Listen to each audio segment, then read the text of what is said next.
Welcome back on reserve IAS academy. हम UPSC mains के जो जनरल स्टडीज़ के पेपर हैं उनका सिलेबस एक एक करके डिस्कस कर रहे हैं।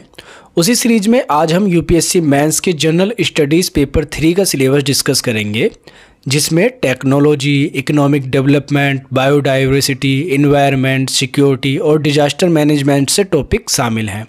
अब सिलेबस के सभी टॉपिक्स एक एक कर डिस्कस करते हैं। तो पहला है भारतीय अर्थव्यवस्था तथा योजना, संसाधनों को जुटाने, वृद्धि, विकास तथा रोजगार से संबंधित विषय।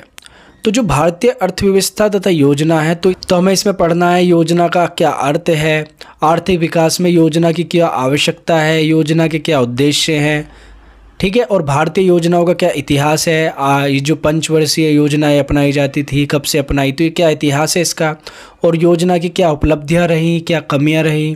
इसके अलावा फिर ये नीति आयोग बनाया गया योजना आयोग की जगह, तो नीति आयोग और योजना आयोग में क्या अंतर है, तो इस प्रकार से हम इस वाले टॉपिक को कवर कर सकते हैं। फिर इसी में है संसाधनों को जुटाने से संबंधित मुद्दे क्या हैं, तो इसमें हम पढ़ेंगे संसाधनों के प्रकार क्या हैं, टाइप्स क्या हैं संसाधनों के, संसाधन होते क्या हैं, और संसाधनों के टाइप जैसे वित्तीय, मानवीय, प्राकृतिक, है ना। और संसाधन को जुटाने की आवश्यकता क्या है, इससे जुड़ी चुनौतियां क्या हैं, फिर बचत और निवेश की क्या भूमिका है इसमें, है ना। बैंकिंग क्षेत्र, पूंजी बाजार, एफडीआई से भी हम संसाधन जुटाते हैं, बाहर से फॉरेन डायरेक्ट इन्वेस्टमेंट के जरिए जो धन आता है तो उसके जरिए भी संसाधन बढ़ता है, ठीक है। फिर इसके बाद है वृद्धि एवं विकास, उससे संबंधित मुद्दे क्या है, तो इसमें हम इसका अर्थ पढ़ते हैं कि वृद्धि और विकास है क्या, और वृद्धि एवं विकास में अंतर क्या है, इनके निर्धारक क्या हैं, संतुलित और असंतुलित विकास क्या होता है। फिर जो विकास के दृष्टिकोण है कि बाजार आधारित विकास होना चाहिए या फिर उसमें राज्य की भूमिका होनी चाहिए या फिर मिश्रित होना चाहिए, राज्य और विकास बाजार दोनों के द्वारा, है ना। फिर रोजगार से संबंधित विषय, तो इसमें इसकी हमें रोजगार के बारे में पढ़ना, इसकी प्रकृति, बाजार बनाम शहरी, औपचारिक बनाम अनौपचारिक रोजगार, ठीक है। तो इस प्रकार ये वाले टॉपिक्स को हम कवर करेंगे। फिर नेक्स्ट है इसमें समावेशी विकास तथा इससे उत्पन्न विषय। तो समावेशी विकास जिसे हम इंग्लिश में इंक्लूसिव ग्रोथ कहते हैं, तो ये क्या है, व्हाट इज़ इंक्लूसिव ग्रोथ, है ना। इसके एलिमेंट्स क्या है, नीड क्या है इसकी इंक्लूसिव ग्रोथ की, और इसमें चैलेंजेस क्या हैं। तो आप जानते हो कि समावेशी विकास क्या होता है, जिसमें वर्तमान की ज़रूरतों को हम पूरा करते हैं भविष्य की ज़रूरतों को संकट में डाले बिना, ठीक है। तो ये समावेशी विकास होता है, और इसके क्या एलिमेंट्स है, क्या इसकी ज़रूरत है, क्या इसमें चैलेंजेस हैं, है ना। तो फिर इसके बाद नेक्स्ट टॉपिक है हमारा सरकारी बजट। तो सरकारी बजट की आवश्यकता क्यों है, सरकारी बजट क्या है, पूरा इसके बारे में हमें पढ़ना है। फिर इसके कंपोनेंट्स क्या हैं, जैसे रिवेन्यू अकाउंट होता है, राजस्व खाता, कैपिटल अकाउंट, पूंजी खाता, है ना। फिर इसके मेजर्स ऑफ गवर्नमेंट डेफिसिट, तो revenue deficit, fiscal deficit, primary deficit, तो ये सब हम इसमें कवर करते हैं, ठीक है।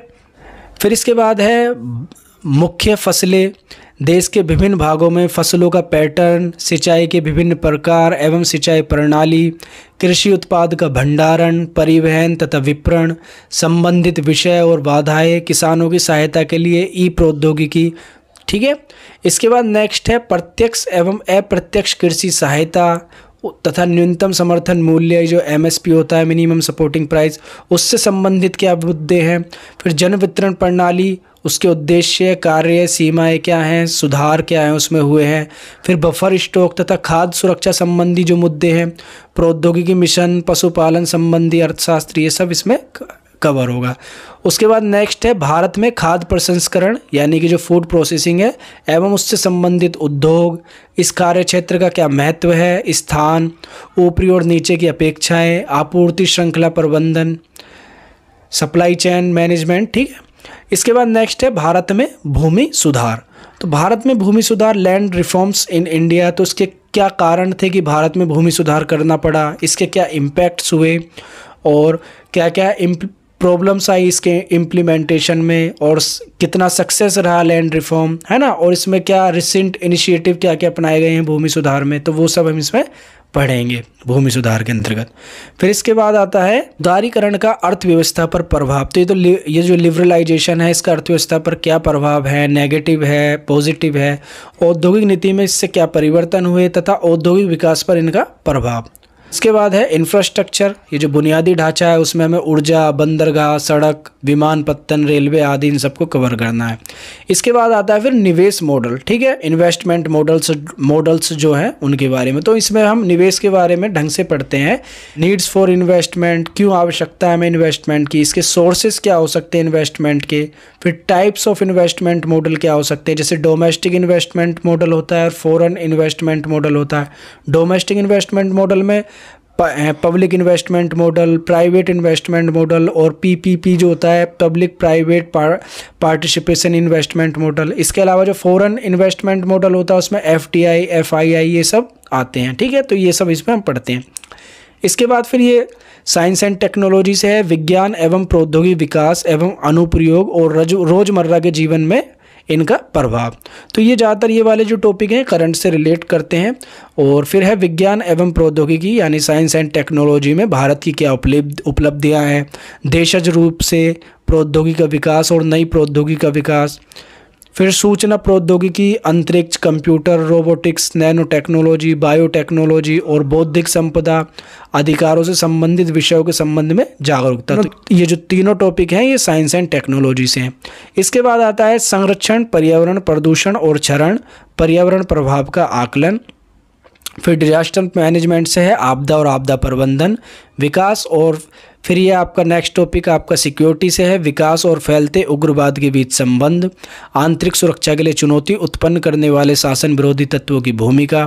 फिर इसके बाद है संचार नेटवर्क के माध्यम से आंतरिक सुरक्षा को चुनौती, आंतरिक सुरक्षा चुनौतियों में मीडिया और सामाजिक नेटवर्किंग साइटों की क्या भूमिका है, साइबर सुरक्षा की बुनियादी बातें, धन शोधन यानी मनी लॉन्ड्रिंग और इसे रोकना, सीमावर्ती क्षेत्रों में सुरक्षा चुनौतियां एवं उनके प्रबंधन, संगठित अपराध और आतंकवाद के बीच क्या संबंध है, फिर विभिन्न सुरक्षा बल और संस्थाएं तथा उनके अधिदेश। तो ये सब सिक्योरिटी का विषय है, उसके अंतर्गत ये सारे टॉपिक हैं, ठीक है। तो इस सिलेबस को हमने बारीकी से जान लिया है कि इसमें technology, economic development, biodiversity, environment और सिक्योरिटी और डिजास्टर मैनेजमेंट से क्या कुछ टॉपिक शामिल हैं। तो आई होप आपको ये सिलेबस समझ में आया होगा। अगर आया है तो वीडियो को लाइक ज़रूर करें और चैनल पर पहली बार है तो चैनल को सब्सक्राइब जरूर कर दें। धन्यवाद।